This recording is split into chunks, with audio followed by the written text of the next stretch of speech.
See, my mama's front porch was a place of peace. It was a place that when you found yourself invited to have a seat, you felt honored. You felt welcome, and you knew that you could stay for as long as you needed to. It was a place of refuge, a place where you could escape the troubles of the outside world. It was as if it almost had a bubble around it. It was on her porch. You were shielded from the worries of those not invited on the porch. It was a place of comfort and care. If you were hungry, thirsty, lonely, afraid, nervous, or excited, you could find comfort on her porch. We are glad that you could join us today for a celebration of the love we share for all of our loved ones living beyond the sunshine. If this is your first time Beyond the Sunshine experience, we thank you for entrusting us with your heart. If you are a regular with us, welcome back.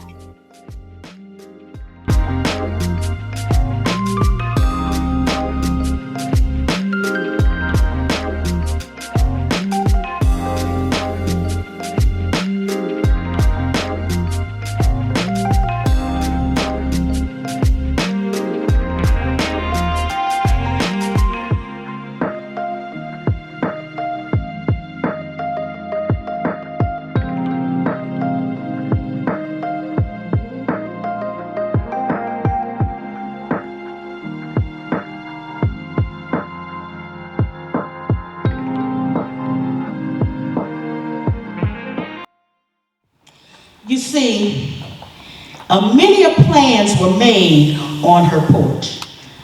Dreams were realized on her porch, and opportunities and possibilities were celebrated on her porch. Happiness was found on her porch. You see, my mama was a country girl from Dolomite, Alabama. So her porch was like a sacred place. You ain't come up on her porch with no foolishness. So Jenny's porch is honored to be able to celebrate the life and love of your loved ones living beyond the sunshine with you today. The Beyond the Sunshine Brunch is not just a brunch. It is a transformative experience. It is a call to celebrate the endearing spirit of those who have passed on, and a reminder that even in the midst of such an incredible loss, life can still be lived with purpose and joy. It is our goal to nurture your heart, rejuvenate your spirit, and help you grieve through your grieving process. I am honored and humbled that people trust me with their heart. In fact, I'm still amazed. When people call me for grief services, I sometimes be like, you really want me? For real? Because you see, death changes you, right? And it's supposed to. It's supposed to change you. And if you're really, really lucky, it makes you so much better. Because after a loss as monumental as losing your mother or as losing a child, you have a whole new purpose. Now, when I think about empowerment, my mind immediately goes back to Ephesians 3:20. It says, now unto him who is able to do exceeding abundantly above all I can ask or think, according to the power that worketh in us. It's that last part that we kind of skip over, right? We always don't really think about the power that works in us. God empowers us first. He gives us the power to work so that he can do exceeding abundantly above all we can ask or think. But after her death in November 2000, I began to really look at my mother, not just as mama, but more so as a woman. I started to embrace her strength. I'm talking about a woman who could take nothing and turn it into something. I'm talking about a woman who could take a few dollars and stretch it into a feast that can feed her whole family. Now, she didn't have a formal education, but she was one of the smartest women I have ever known. She taught herself to sew, and then she turned that into a business. One time she couldn't even afford to have a mechanic, but she changed her own alternator in her car. That's bad, ain't it? Okay, because I can't even tell you really where the oil was. But my mother could go and sew a whole liver set real post before I got home from school. Now I'm telling you, she was the epitome of strength. When I look back, I can never even recall her shedding a tear, not even when the times were hard. Set boundaries. This is the key to taking care of yourself mentally, physically, and spiritually. It begins in knowing your limits and holding others accountable to them. We as mothers, wives, sisters, employees, business owners, and the list goes on, give so much of ourselves that we forget to hold back some for ourselves. No is a complete sentence. You don't have to apologize for not being available to everyone for everything. My father once, he would say it all the time, never give anyone more than you can afford to lose. Now that means money, time, yourself. You too busy people pleasing? You must prioritize yourself before you can be anything to anyone. You can't pour from an empty cup. Everyone loses if you're not at your best. Carve out some time. When I think of home, I think of a place where there's love overflowing. I wish I was home, I wish I was back there with the things I've been knowing. Wind that makes tall grass bend into leaning. Suddenly the raindrops that fall, they have meaning. Sprinkling the sea makes it all clean. As we prepare for this culminating activity, the release of the butterflies for this beautiful event, I want you to follow me down the path, that yellow brick road. Y'all know the song, it says, ease on down the road. Don't you carry nothing that might be a load. Y'all know it, come on in. Ease on down the road. All right. But we're gonna roll down this road, ease on down this path for remembrance. Remembering your mother, your child, and the joy you experienced in the relationship. The joy of knowing them, loving them, waiting for their arrival, the joy in celebrating them. And we need to do this because we often feel a wave of grief will flood us and we sit there overwhelmed and soaked in despair. And the joy we know, the joy we remember, it saves us from drowning. And we grieve what will not be or what should have been, and that can consume us. And the joy we know, the joy we remember, liberates us from the sadness that grief brings. And grief can seem never ending. When the memories flood our minds, it is in that moment that we should give ourselves time to feel what we feel. We're trying to hurry something that has to come. And in that hurry is where we lose ourselves, where it consumes us and isolate. But we can miss who we love, but our recovery is in the remembering. Remembering the joy and carrying it with us, taking a sip from the cup of joy when we are parched and weakened from the weight of loss. Love always wins, and we release love because it needs to be witnessed, just like those butterflies. And one of the most amazing things about butterflies, I do want to say this, that Erica read my notes because I had grace and forgiveness all in this thing. I'm going to still talk about it, but I just want to give a shout if y'all say, somebody already said that. But grace. Let me give you these things as we move into this release. Grace. We need that unmerited favor that we don't have to do anything to receive it. And how many of us are giving ourselves grace in this grief? How how long it's been. I should be all right by now. Grace. Oh, I don't feel like getting out of bed. I should be able to get up now. Not if your mama called you every morning to get you up. Not if your baby ain't your baby, ain't here no more. There is no word in the English language that describes a parent with their child. Not a word. So if you don't feel it, give yourself some grace.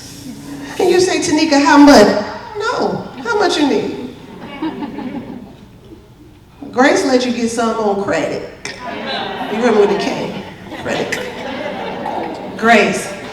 So you give yourself this grace and intention.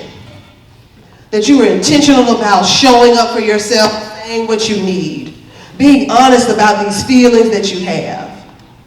So we got to give ourselves this grace, this unmerited. You ain't got to do nothing. It's going to come to you. You got to be intentional and be honest about this thing, and then have this forgiveness. Forgiveness, the action or process of forgiving or being forgiven, an intentional decision to let go of resentment and anger. How many people need to just forgive yourself for what you thought you should have said because if you had known?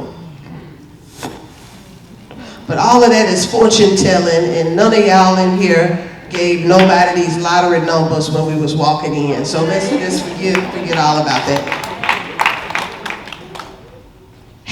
People say, if I had known what I know now, then I would have been in the future. That's what would have been happening. So we need to forgive ourselves. We need to show up in this space and forgiving ourselves. And then it says, when you forgive, you heal. When you let go, you grow. What are we trying to grow into? We're trying to grow into storytellers, some ancestors that's telling some stories about what your mama did. We're trying to cook some cakes and bake some pies and raise some babies and do some stuff that they did. And we want to tell some real stories and be honest. I hear people say, I need to be like my grandmama. She had 14 kids and she was able to do this. Let's be honest, your grandmama was not happy all the time with 14 kids.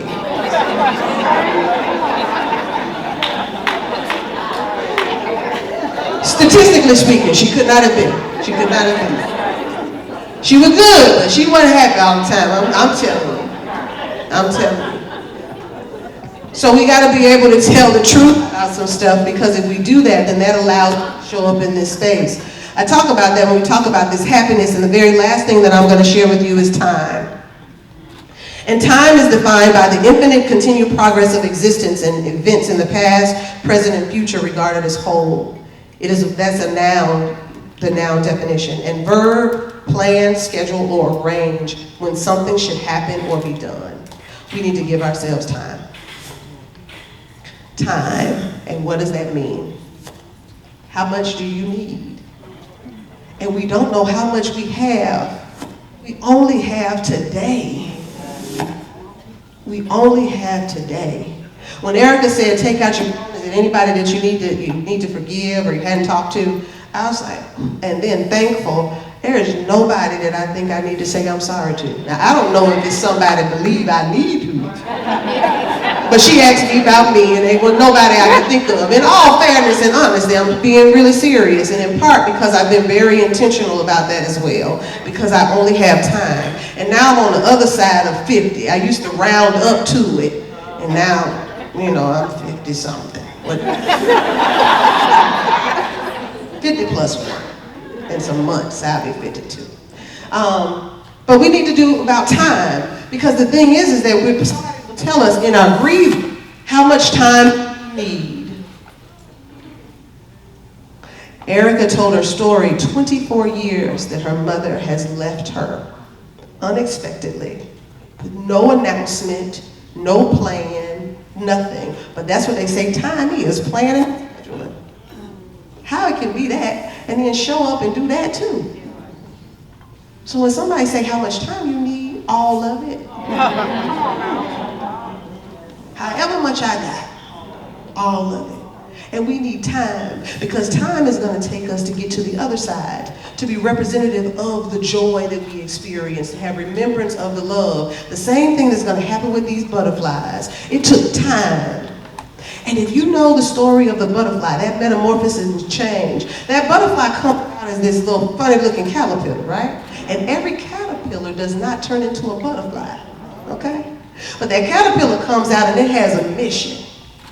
I think I could come back as that caterpillar to a butterfly because this mission is just to eat. The caterpillar keeps going, right? And then it gets into the cocoon. And then what happens around that is that grace that I was talking about that forms the cocoon around you.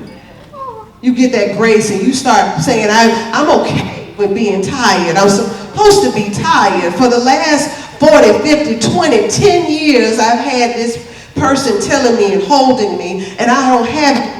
So I'm going to wrap myself up in this grace. And then I'm going to be intentional about this thing. I'm going to tell somebody that I'm hurting, that they can see me hanging right here so they don't even disturb me. Because I've already told them how much time I need. And they asked me what they could do. And instead of saying I'm all right and I'm blessed and highly favored, I said, can you bake me something I can put in my freezer and thaw it out to eat later?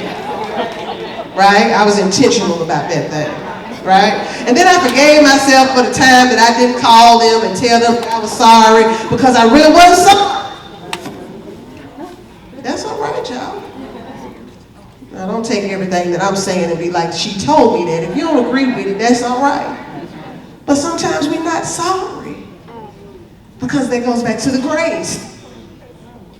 Because we were only responding the way we had because that's all we had. But if I'm going to forgive myself, I'm going to be in that cocoon and then time.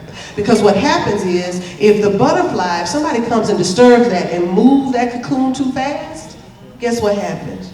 The butterfly can come out of there, but the butterfly won't fly. You got to be in the cocoon. See all that stuff that the butterfly was eating, the caterpillar was eating, and all that time that passed, that helped get those wings. And see what happens in the cocoon, how they break free, is the fight. It's the struggle in it. It's the building of it. The strength comes in being able to flutter away from fighting inside the cocoon and breaking through. It's not a one-off and I'm supposed to be all right. This happened. This is what everybody know. God wanted them and picked the flower from them. Oh, God, you got enough flowers. And I love the Lord. But we've got to be mindful of the things that we do say because that doesn't take it away. And so rather than try to take it away, allow it to be. Just allow it to be. Today. That's all we got is time today. So if you don't know what to say, don't say nothing. Power in presence. And let's be focused in that. So it's grace, intention, forgiveness, and time.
So, we release butterflies at the end of our celebration for our loved ones who have gone on. And sometimes I hand out a little card during the program where you can write little messages, and then that's what you want to say that you want your butterflies to carry for you beyond the sunshine. I didn't do that today because I told y'all I don't do the same thing all the time. However, there's something that's on your heart that you want butterfly to carry to your loved one. You whisper that as you release your butterfly. I love you, Lord, for your mercy never fails me all my days. I've been held in your hand from the moment that I wake up till I lay my head. Oh, I will sing of the goodness of God. 'Cause all my life you have been faithful.